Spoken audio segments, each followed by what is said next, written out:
Just wanted to introduce myself and say thank you for being here, especially on a Monday evening. I know there's a lot to do on Mondays, and just appreciate you guys taking the time, both the faculty and our prospective students, just to take the time to talk to one another and share about the MFA programs that we have at HBU. Some of you guys are current students in our undergrad programs, and some of you may be prospective students, know nothing about HBU. So thank you all for being here. I am Allison Cates. I'm the Director of Admissions for our graduate programs here at HBU.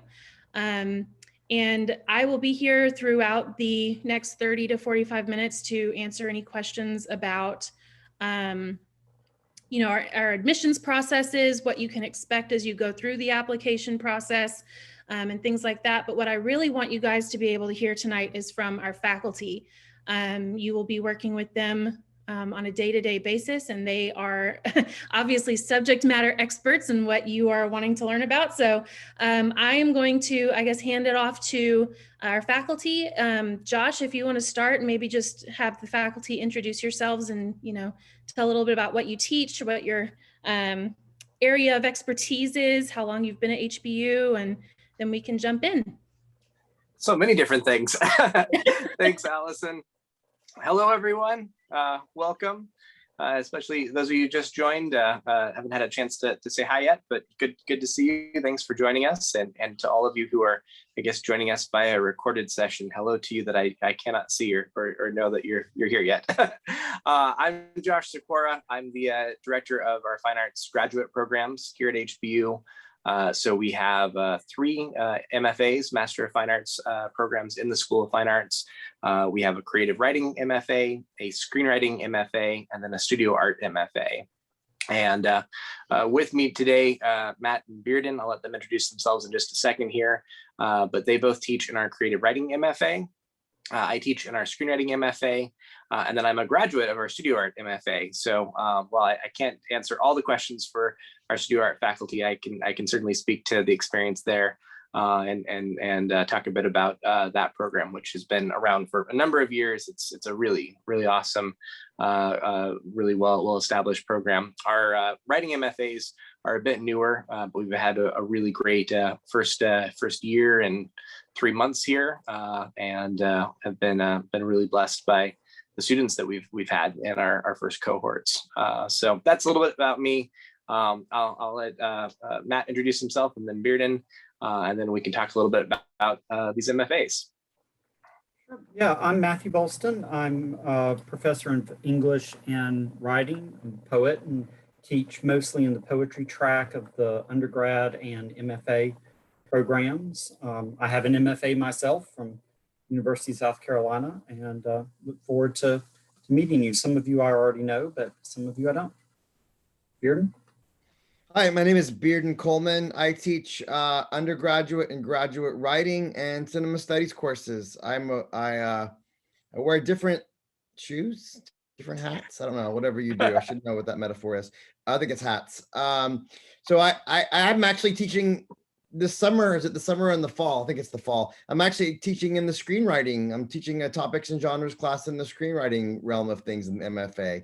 I'm not teaching screenwriting. I'm teaching about whatever. It's a long story. Film studies, yeah. We'll talk about that in a little bit. But so I do have an MFA in creative writing from Texas State University, where I studied with some people that I wanted to study.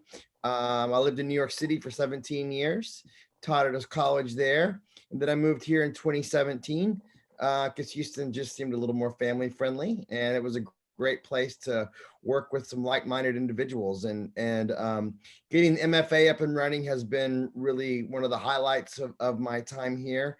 It's really great to sit with people. I mean, undergrads want to be here too, but graduate students really want to be here, and so it's really great to be with people who care about the craft and love words as much as I do, and yeah, that's really amazing. I just really wanted to start off with this. I was actually talking to Rachel earlier today, as a matter of fact, and saw her outside because I was getting away from the cold.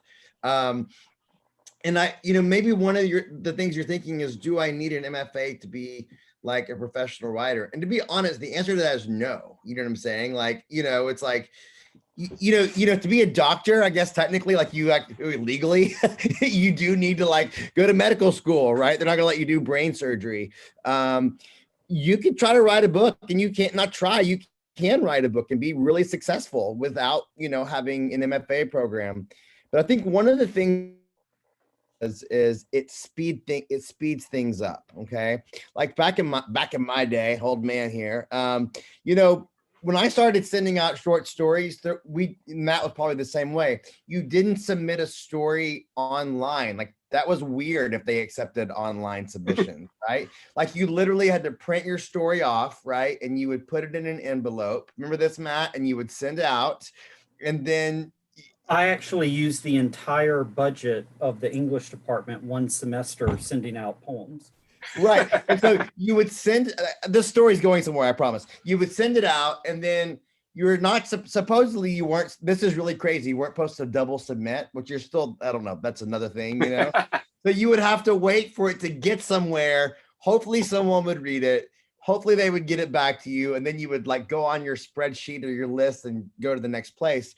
And if you were lucky, well, if you were really lucky, you got accepted, okay? But if they didn't want it and you were really lucky, you would get maybe a 1 or 2 comments, right? And so that was like manna from heaven to get 1 or 2 comments. But the thing On a about rejection. yeah, On the in your rejection. rejection. But you could just get a blank rejection, which was just like a little slip of paper that just says. Sometimes 2, 3, 4 years later. Exactly. But those little comments would give you little encouragements. Maybe some people would give comments that would tell you things you could, maybe improve upon, right? But what an MFA does is it condenses all of that down, right? It helps you kind of get through those basic things faster. I'm not talking about the industry stuff. Yeah, that's the stuff that we'll also talk about in the program. I'm just talking about the creative process, right? What it means for person and conflict and character and whatever, all of the great stuff that we talk about, right?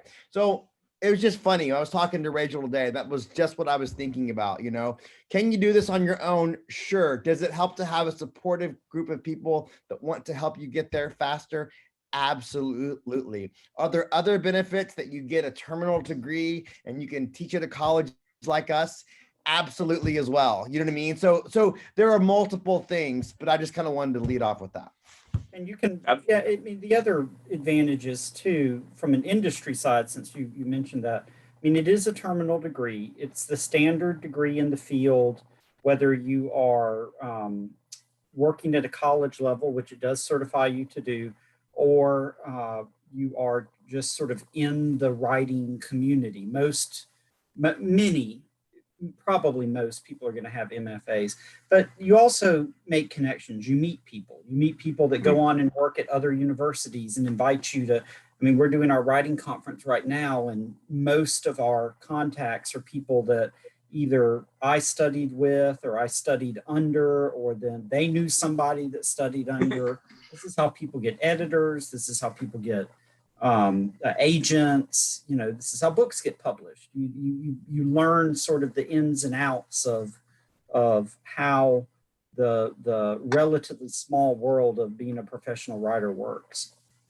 Yeah, at the heart of all of these programs is the notion of community and the importance of practicing art in a community. In this case, a community of believers, but also a community of like-minded creative folks who can really challenge you to, as Bearden was saying, kind of jumpstart your creative efforts, but also to encourage, to hold you accountable, to just make sure that you're actually putting your feet to the fire and doing the work, which is so easy to neglect amidst all the other busy things that we're doing. And that in and of itself isn't necessarily, worth the price of admission, but it's, I think, one of the most most practical pieces of it, and something that we prize very much in the way that we structure the program. There are other MFA programs, and I mean this both in studio art and in the writing programs. There are other MFA programs out there where you're mostly just getting instructor feedback, and we put a high priority on peer feedback as well. You're getting both your peers reading your work and giving you feedback, and then in-depth notes and feedback from your faculty mentors. I should talk a little bit about the structure of these programs. And again, I think most of the people on the call here are focused on our writing MFAs, but for those who are watching the recording, I'll briefly talk about the Studio Art MFA for archival purposes, and then we can talk more about the writing MFA as well. But our Studio Art MFA is a 2-year program, and it is primarily residential here on campus. Although this year we're going to be piloting some remote opportunities for students as well, which is a bit of something we've experienced with COVID that has actually opened up some possibilities for faculty to teach remotely and for students to teach remotely. So that's a choice that students can make as they're coming into the program. Our residential students actually get a studio here on campus. So you get a place to work on your art, and you can do painting, drawing, printmaking, sculpting, or ceramics, and study all of those disciplines with really, really talented professional artists who do that. And then again, you're also doing that in a community of similar artists. And so that's like I said, a 2-year program. It's 15 hours fall and spring for 2 years with the summer off. And there's also an art history component to it. So you're taking art history classes alongside that program, alongside your focused art classes. You tend to specialize in a particular track, and then you can also take classes in some of the other artistic disciplines. So you can come in as a painter, but you can also take some classes in ceramics and so on and so forth. As I mentioned, I went through the program a number of years ago. It really is a fantastic program for not just improving your craft, but improving the way that you think about your art. And I actually bring this into what I teach now in the MFA in screenwriting. And it's a lot of the same thinking that's guided this whole process, which is that there's a particular way of thinking about creative activities, about the work of making art. And certainly as Christians, we take our pointers from our Creator. And so there's a sense in our painters, in our novelists, in our poets, in our screenwriters, that what we are trying to do is imitate our Creator, and capture.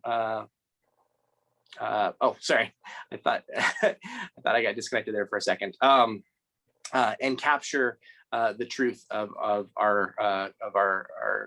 the world around us in stories. That's capturing not just the good and happy and pleasant parts, but really capturing the fullness of what our world has to offer, which can include pain and sorrow and sadness and things like that, but always still pointing back to deeper truths.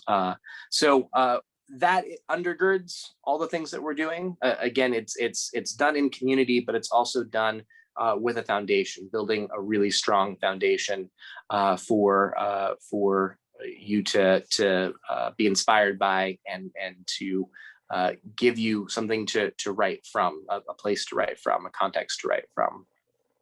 Our writing MFAs, both the creative writing MFA and the screenwriting MFA, are a very unique structure for here at HBU. They're both low residency programs.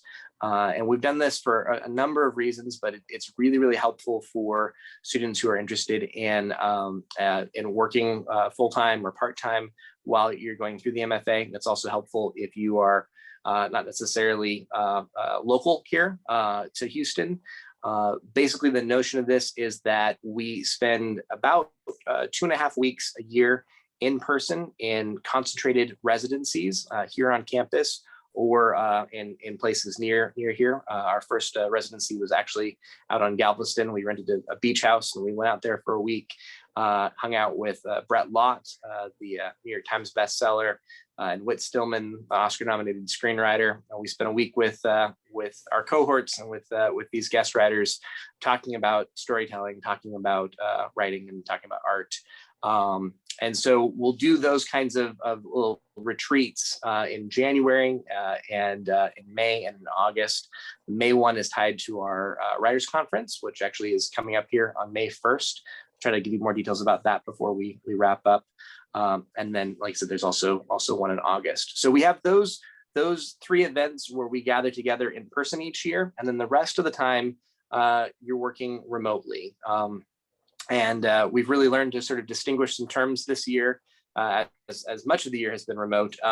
So these aren't online classes in the sense that you're just sort of talking to a computer and submitting assignments to Blackboard and watching them go, I don't know, be calculated by some artificial intelligence or something like that. These are remote classes. We do a lot of synchronous classes via Zoom.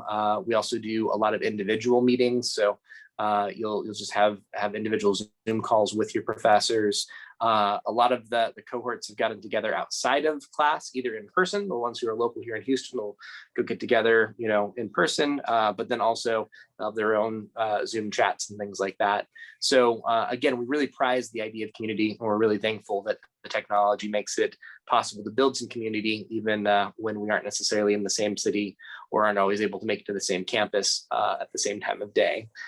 So that's the notion of the low res program, is that for much of the year, we're using the remote technology to enable that, but then we still really put a high priority on coming together in person for those 2-3 weeks of the year. In the screenwriting program, one of those residencies is actually at South by Southwest, the big film festival and film conference in Austin. So we didn't do it this year because they were virtual, but this next year we plan to be back in Austin at the South by Southwest conference. So not just a chance to build some community locally here, but a chance to connect with a whole assortment of professional filmmakers and writers and actors and other talented people. At all of the residencies, we're bringing out professional writers, professional guests who are talking craft. They're talking industry skills, like how do you get your work published? And then they're talking oftentimes about their faith and how that integrates into the work that they're doing. And then in many cases, they're talking about your work. So we've had almost every one of our featured speakers takes time to read student work and then give feedback on that. So we've just been, again, incredibly blessed by the generosity of these guests who are incredibly noted and talented writers who will take the time to give students feedback on their work. So I think that gives at least in a nutshell some overview of the 3 MFAs that we offer. Bearden and Matt, anything that you'd add to that before we kind of toss it over to our guests for questions?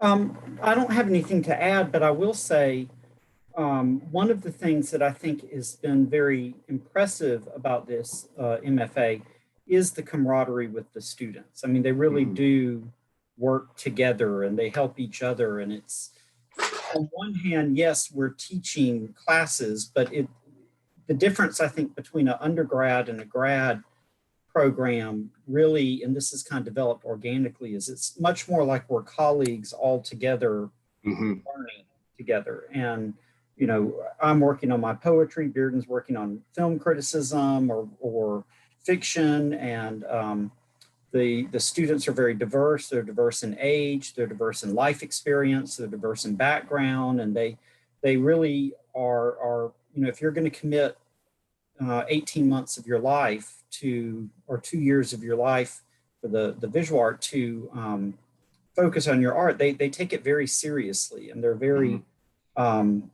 we do not have a competitive program in the sense of students competing against each other, which is very common in MFA programs. Instead, we have a collaborative program where students are very much trying to find the best ways to help each other. And a lot of the learning happens outside of the classes. It happens when, say, you might be recommended a book by Professor Coleman, and then the student will go and read 10 books by that author. Or, somebody will email a part of a novel to one of their friends in the program at 3 a.m. and, want them to get feedback. I mean, it's that kind of sort of focused commitment. It doesn't really feel like school so much as it feels like, how do I want to put it exactly? It feels more like a writer's colony or an artist colony. And I know our visual art MFA is that way too, that students are constantly coming in and out of each other's studios, and they'll be up here working at, sometimes I'll leave late and there's students always working in their studios, or on Saturday if I come in, and wandering in and out of each other's studios, helping each other with their work. So we've been seeing the same thing with our fiction writers. I was seeing on social media that they were having some late night gatherings to finish up their thesis projects this semester. So is it a novella basically that they're working on each some are working on novels, some are working on short stories. They just got a lot of pages to write, Yeah, but 3 or 4 of them were working together. Yeah, that's what I heard. I was gonna say something that train of thought was lost. No, but you're right. It is about working together. And I think what you'll notice here is that you become such a better reader and such a better critic so fast, right? Oh, I know what I was going to say. I was saying that to stall time.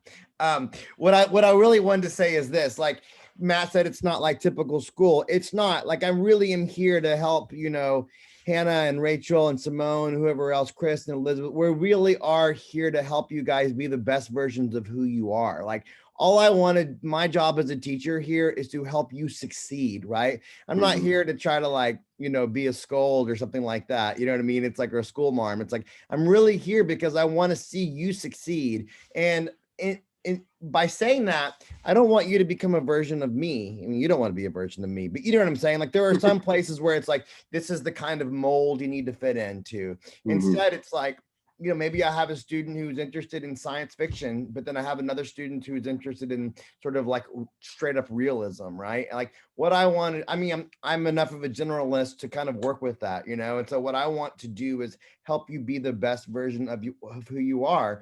And to that end, like on the fly, Matt and I make all kinds of decisions about the kinds of books we assign, the kind of things, how we teach based upon what our students need. Here's an example. Yeah. I had a lot of students who were writing what I might call sort of genre-y, sort of fantasy / horror kind of fiction, maybe a year or so ago. And so I was like, you know what we need to do? We need to read some really good horror like fiction, So I decided to do a whole class on the ghost story. And so what we did was we just read all kinds of ghost stories. We read, like really highbrow ghost stories, and then we read more like lowbrow ghost stories and everything, everybody, Toni Morrison's, Beloved, to Shirley Jackson, to, these like amazing Japanese writers, right? And so what I was doing, though, my point here is I was trying to respond to what I was seeing happen in the cohort, right? And I was like, I think this would be great for these students. And it's so funny, like, I can't tell you how many times they reference those books, like from like a year ago, it's like, it's all, we talk about that all the time. And so it's very flexible in that way. And all to say, I don't want you to be anything except who you are, but the best version, right, of who you are. I will say who you come in thinking you are might change. And that's especially true of the younger, of my younger students, like maybe they just are out of college a year or two. I had a woman come in, she basically came straight out of Baylor, and she was going to write a memoir kind of thing. And I was happy for her to write her memoir. It was great. She was doing really good. But week after week, we're reading this fiction and she's reading everybody's fiction. And it's turning out that her thesis is a novel. She's working on a novel, and by the way, it's really good. You know what I'm saying? And so it's just cool to see that happen too, right? Like, I didn't force that. Like, one day she's like, I think I want to turn in fiction for the next workshop. And I was like, great. I think you would be good at that, and she did. And now she's kind of finding herself. So it's about you coming in, finding out what your voice is, right? Me trying to encourage that, me giving you, I mean, Matt and Josh giving you readings and watching movies that we think might help articulate your voice, things you just don't know about yet. And yeah, so that's kind of the fun in the whole thing. Josh, let's hear from the students and what they might be interested in. Yeah, any questions or anything you'd like us to describe in a little bit more detail? I've met Simone. I've talked to Hannah on the phone. I've talked to Rachel today. So I've talked to, I don't know Elizabeth. Hello, Elizabeth. It's good to meet you. I don't know you, but I know everybody else here. Elizabeth's from admissions, so. Oh, okay. Well, Elizabeth, that doesn't mean that you can't. Well. So I've talked to everybody here, which is great. I feel like yeah, it's good. So we are all writing candidates here. Yes. Okay. Hi. I'm not sure if this is. Oh yeah. Hi. I'm not sure if this is the right place to ask it, because like I have another meeting with Allison actually like tomorrow. But like I got accepted into the summer 2021 program. So what date does that start? Yes. So because of the residencies, we actually, the beginning of the program is our August residency. And that takes place essentially the first week of August each year. So this year, I believe it's August 1st through 6th is the residency. Now, technically, that's part of a class that begins, I want to say July 6th, something like that. What that essentially means is that you'll be enrolled in 2 classes, 6 credit hours in one of our summer terms. And from the beginning of July to the beginning of August, we'll provide a number of preparatory materials for that first residency. So there'll be a book or 2 to read. There'll be other student work to read. So the other students in your cohort, you'll get some of their work to read and write some feedback on. Whoever our guests are at the August residency will usually do a little bit of work to study up on their materials. So you might read a book by the author that's going to be there, or we'll watch some films from the filmmaker that's going to be there, that sort of thing. So that's essentially your homework in that month of July. So don't think of it as starting necessarily August 1st. But also there won't be any sort of class obligations in the month of July. It'll just be, here's some work to prepare for leading up to that first residency. And then that first week in August, it'll be intense. It'll be on campus. It'll be all day. Don't think of it as like all day classes, but think of it as a week-long retreat. We're really, we're dining together. We're talking about writing. You're sitting there and having lunch with the guests and things like that. And especially with the first one, you're just getting to know your peers. There's a lot of also downtime of connecting with the other writers. So that would be that first week in August, and then there's like a week off after that, and then we dive into the fall semester, which that whole fall semester then is that remote component. So you'll be enrolled in 1 or 2 classes in the fall. And so you're mostly working on your own material and then meeting via Zoom and connecting with your faculty and your peers throughout the semester. And then we kind of do that whole thing all over again in January. So the first week, second week in January, we have another week-long retreat and are in person for that. And then the spring semester is remote again. So kind of is that whole cadence and rhythm. The writing MFAs go all year round. So we do summer classes as well. And that means that you can graduate with an MFA in less than 2 years. So it goes from, if you join summer 21, you'd be graduating spring 23. Josh, if I may, real quick, that's a really distinctive feature of our MFA. Bearden and I, when we got our MFAs, the standard, there were 2 kinds of MFA programs at the time. There were studio programs where you didn't take any academic classes, and those were 2 years long. And then there were the kind that Bearden and I did, which were academic MFAs, where you did take basically a master's of English as well. and those were 3 years long. And that's a long time. There were a lot of ways that was good, but on the other hand, that's a long time to be involved in something. And I remember just, the dread of every summer having to go find another job or having to do something to, stay focused in my work. So condensing it down, yes, you do lose some of that maturing factor that you gain over time, but the intensity level, hopefully we don't have these downtimes like I'm sure Bearden did and I did, where you had these long periods of you're not meeting with your writers and it's hard to stay focused and you're having to get another job and you're having to, all that kind of thing. So the 18 months or close to that, whatever it is to me one of the distinctive features. It's intense. Yeah. I'm not gonna lie. I mean, we're busy. It's busy 18 months, I mean, you talk to my people that are graduating right now. I'm sure they're just like, wow, but it's so rewarding. I mean, but that's what you're here for, and you're so steeped in it. I can't tell you the leaps and bounds I've seen these students grow in this first cohort. And we do try to focus. I mean, although there are other classes in the MFA, it is focused around the workshop. So, for example, I'm teaching a topics and genres class right now, which is sort of how writers read writing. And I'm very cognizant of this is important, but the workshop that the students are taking simultaneously is why they're here. And so, in my topics and genres, I'm giving weekly reading, but we're typically Zooming once every 2 weeks or something like that, because I want people to focus on doing their writing. And the great thing about art is you really can only learn to do it by doing it. You can't read a book on it. You have to get your hands. Yeah, we made a lot of effort to make this a program that is simultaneously quite rigorous, because we want that level of maturation for each student, and also something that can work around like a full-time work schedule.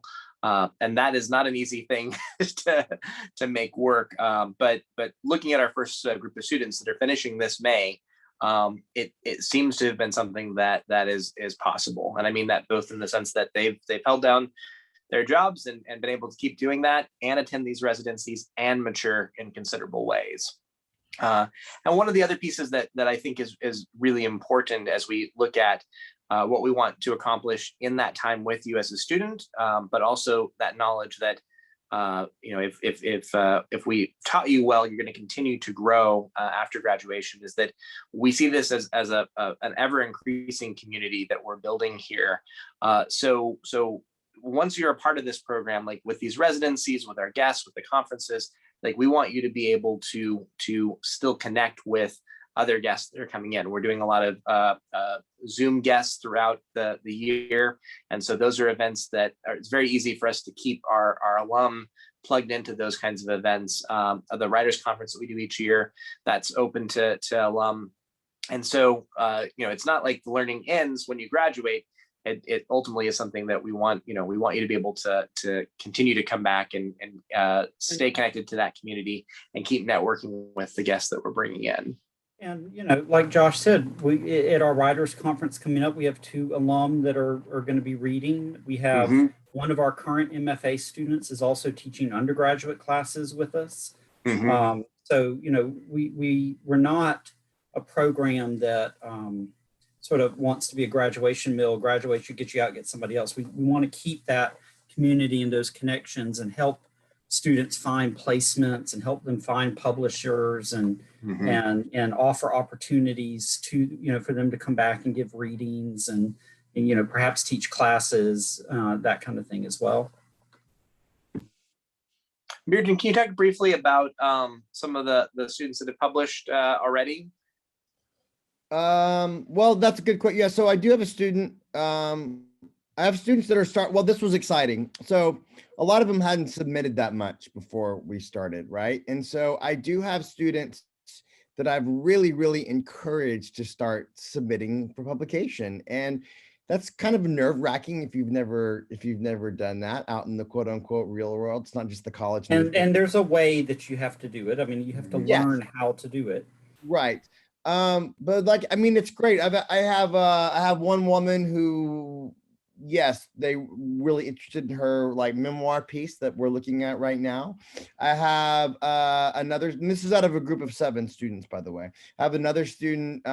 He just got his second story published, and those were both stories we workshopped. And pay people wanted to pay him to publish these stories. Now, it wasn't like a lot of money. You're not going to make a lot of money, to do this. But that's really, really encouraging. And I have other work that I really feel very strongly about the potential of it. So it's really, it's just so affirming to see students take the comments that I give, the other students give, to hear, to work on. And the students that work on it, they're already seeing success, and so it's really great. Let me speak briefly, though, about some of the practical opportunities with an MFA.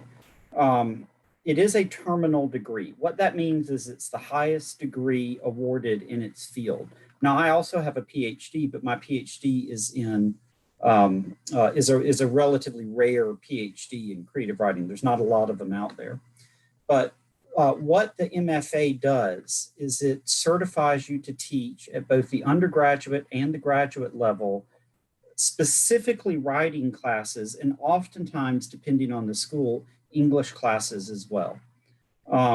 And one of the, although, we certainly don't think that you need to go be a professor necessarily to be a writer, it is a very popular thing that writers do.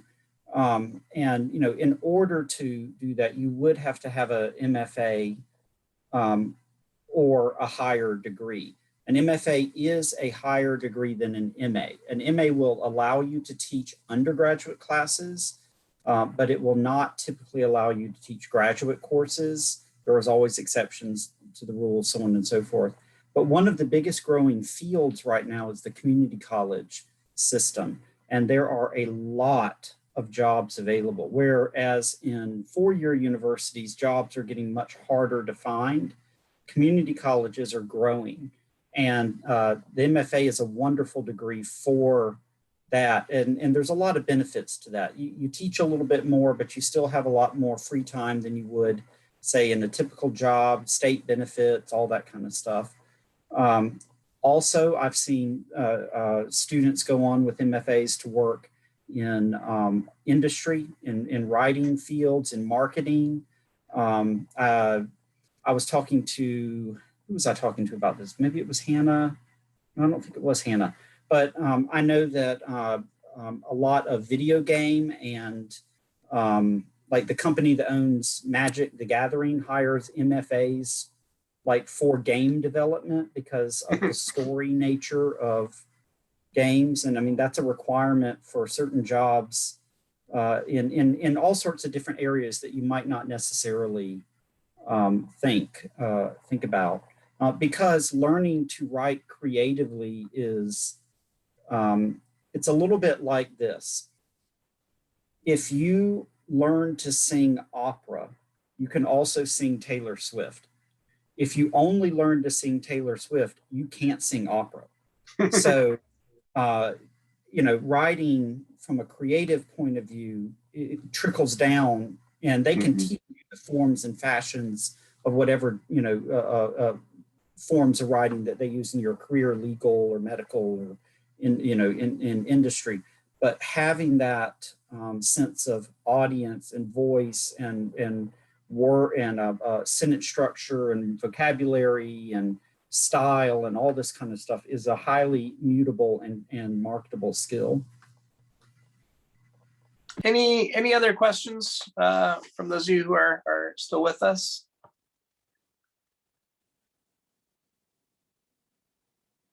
When you have retreats, do you have your screenwriting students and your regular book written word writing students? Do you have them together? Yes, that's actually a point I should have stressed earlier. So the two writing MFAs are multidisciplinary, that we try to bring them together as often as possible. So the retreats do bring together our screenwriters and our creative writing students, our novelists and poets. And there are still separate classes that are going on, separate workshops and sessions that are going on at the retreat. But again, a lot of the meal time and some of the sessions are shared, especially we want our screenwriters hearing from our novelists and our poets. Like there's so much that that a screenwriter can learn from a fiction writer who's thought about story and character, or a poet who's thought about the value of words and transforming words into images. A word picture of sorts is exactly what a screenwriter is trying to do. So getting that cross-disciplinary influence is really fun, and vice versa. I think our creative writing students have really valued hearing from screenwriters. A lot of the screenwriters that we've brought out have also worked in novels and fiction and things like that. And so there's a sort of a chance to see sort of other opportunities, other avenues for storytelling, and other ways of applying your writing by hearing from screenwriters and seeing those opportunities as well. So we're always trying to strike the right balance between not diffusing it so much that you feel like you're not getting the chance to focus on what you're wanting to focus on, but also benefiting from that sort of cross-pollination at each retreat. And I should also note, since this is helpful to keep in mind, that the retreats we do provide the meals and the lodging for the destination retreats. All that's covered within tuition. So we don't cover like travel, like if you have to fly out here or something like that. We don't cover that. But all of the meals for that week, and then when we go down to Galveston once a year, like that, all the lodging is covered at those retreats as well, or at South by Southwest in Austin. So it's not an additional expense that you're having to budget alongside the tuition. It's all wrapped up within that. Speaking of cost, I did want to mention that we do have scholarships available for both of these writing programs. So if you have not already and you're interested in applying, I believe, Josh, correct me if I'm wrong, we decided that the deadline would be early July, I think July 1st, somewhere in early July. I can get the exact date. Yeah. Questions, but our admissions deadline and our scholarship deadline are that same date. Honestly, I think it's like the first week of July, but I would shoot for July 1st, just to be on the safe side. If you want to be eligible for a scholarship, you have to have your scholarship application and your admissions application completely finished by that deadline to be eligible. But there are some very generous scholarships available to help with tuition costs. We understand that this can be a little bit demanding on some people's wallets and budgets, and especially with COVID happening last year, we want to do everything that we can to support you guys financially and help you achieve your goals toward this MBA. So just keep that in mind as you're considering this degree. In addition to our departmental scholarship, there's also an alumni scholarship. It's the same application, but if you are a current undergraduate or an alumni of HBU, you'll also be considered for an alumni scholarship. Yes. And while those that, like Allison was saying, those deadlines go all the way to July 1st, there is a limited pool of scholarship money that the university has available. So your opportunity to receive a scholarship increases the sooner that you get all of those applications in. And hopefully we have enough for everyone, but sometimes it runs out. So yeah, any other questions? I know we've taken a lot of your time. Hopefully this has answered some questions without you needing to ask them, but any other questions that anyone might have? Okay. Well, thank you so much for joining us. It's been a pleasure chatting with you and sharing with you what we've been really excited about this year. And to all of you who are watching later on, feel free to reach out to us, and we'd love to talk with you more about the program, or answer any questions that you have. Certainly, we talked, I think, the most about the creative writing program. So if you're a potential screenwriter or studio art artist, feel free to reach out and we can provide more detail about those programs as well. One more thing too, if you are interested in zooming into one of our current classes, you're welcome to zoom into one of the classes that I am teaching. Now that is I need to just send me or Josh an email and we'll arrange it and figure out what time that class is and get you set up for that. But if you'd like to see sort of how the class is run and if it feels like a good fit for you and so on and so forth, you're welcome. Absolutely. To do that.